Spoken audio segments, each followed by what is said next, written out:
This channel does not promote any violent, harmful, or illegal activities. All content provided by this channel is meant for an educational purpose only. All tainted ক্যান্ডিডেটরা subsequent recruitment প্রসেসে বসতে পারবে।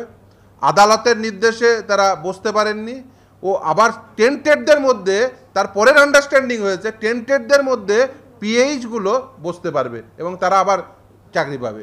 আসলে পুরো বিষয়টি হচ্ছে ওদের মূল উদ্যোগ ছিল সমস্ত টেন্টেড ক্যান্ডিডেটদের বসানো, সেটা পারেনি, সেটা আদালতে এসে আটকিয়েছি। আবার এই একইভাবে যখন ধরা পড়ে গেছে তখন গল্প রচনা করছে যে পিএইচ ক্যান্ডিডেট বলে আমরা স্থান দিয়েছি।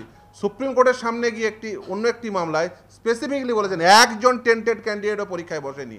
বলেছেন যদি ইভেন জালগুলো যদি কেউ ঢুকেও যায় তাহলে সেটা আইডেন্টিফাই করে দিলে, অ্যাডভোকেটের রেকর্ডকে আইডেন্টিফাই করে দিলেই হবে। এবং সেই সুপ্রিম কোর্টের সামনে গিয়ে বলেছেন যে একজনও ঢোকেনি, সেটা যে বাইন্ডিং হবে এসএসসির উপরে সেটাও কিন্তু সুপ্রিম কোর্টের ওই নির্দেশে নির্দিষ্টভাবে নথিবদ্ধ রয়েছে।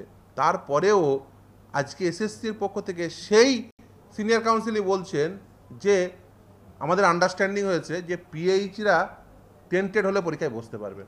আসলে এসএসসির প্রথম থেকেই একটাই লক্ষ্য ছিল যে টেন্টেড ক্যান্ডিডেটদের ফাঁক করলে যদি কিছু টেন্টেড ক্যান্ডিডেটদের ঢুকিয়ে দেওয়া যায় তাহলে ওদের সুবিধা হবে, এটাই উদ্দেশ্য ছিল। কিন্তু আদালতে এর আগেও টেন্টেড ক্যান্ডিডেটরা আটকেছে, একইভাবে এবারেও টেন্টেড ক্যান্ডিডেটরা এই পিএইচ টেন্টেড ক্যান্ডিডেটরা বসতে পারবে না। দ্বিতীয় বিষয় যেটা সবথেকে গুরুত্বপূর্ণ, যে টেন্টেড লিস্ট শুধু রোল নাম্বার রয়েছে আর নাম রয়েছে, একই নামের ব্যক্তি এই গোটা পশ্চিমবঙ্গে কয়েকশো হয়তো বা আছে।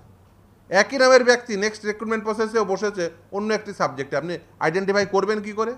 টেন্টেড ক্যান্ডিডেটদের যে লিস্ট উইথ অল ডিটেলস সেটা প্রকাশ করেনি আমাদের স্পেসিফিক প্রেয়ার, যে টেন্টেড ক্যান্ডিডেটদের যে লিস্ট সেটা উইথ অল ডিটেলস প্রকাশ করতে হবে।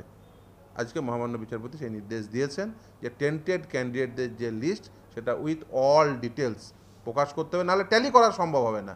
ফলে যে নির্দেশ দিয়েছেন তার ফলে tainted candidate with all details, tainted ক্যান্ডিডেটদের যে লিস্ট সেটা প্রকাশ করতে হবে উইথ অল ডিটেলস যত শীঘ্র সম্ভব।